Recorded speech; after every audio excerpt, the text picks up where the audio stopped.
তো আমরা এই নাটকের শুরুতে দেখি হাঁটতে হাঁটতে তিন বন্ধু আসছিল, আর তিন বন্ধু হাঁটতে হাঁটতে আসার মধ্যে একজন বন্ধু বললো টাকা কবে দিবি, আরেকজন বন্ধু বললো টাকা দিব না। তারপরে ধাক্কাতে কি হলো, তারপরে এক বন্ধুকে ধাক্কাতে ফালিয়ে দিল।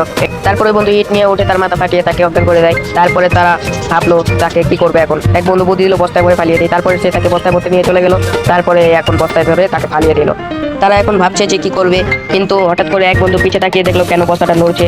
তারপরে তারা বস্তার সামনে গেল, দেখলো আসলে বস্তাটা নড়ছে। তারা বস্তা থেকে আরাফাতকে বের করে দেখলো কি আরাফাত বস্তার ভিতরে।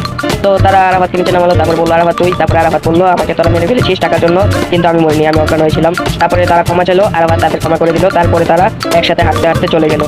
নেক্সট পার্টটি হলো লাস্ট পার্ট। এটা আপনারা দেখেন, এটা দেখলে আপনারা বুঝতে পারবেন পুরো পার্টটি কি নিয়ে হয়েছে। ওরে মারা এত চেষ্টা করলাম তাও বাঁচতে পারলাম না। মানে বড় ভাইয়ের কাছে দেখি বড় ভাইয়ের একবার ফোন করে। হ্যালো, কি ক? আমি আপনার সাথে দেখা করতে চাই। তাহলে ব্যাটারি গুলি চাই। এটা কি?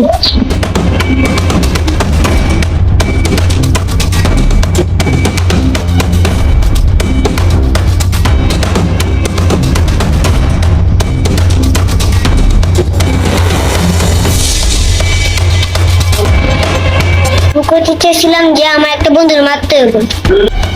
কত দিবি? বা 1 লাখ দেবো। 1 লাখে চলবো না, 2 লাখ দিবি? আচ্ছা 3 লাখ দিন ওর মায়েরা গুম করে দেয়। আচ্ছা ডান।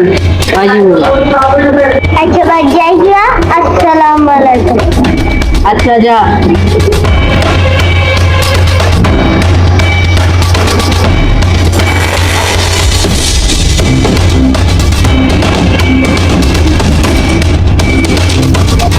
আচ্ছা, আর আমাকে একটা ফোন দিয়ে দিই, আর যেহেতু মার্ডার করতে হবে।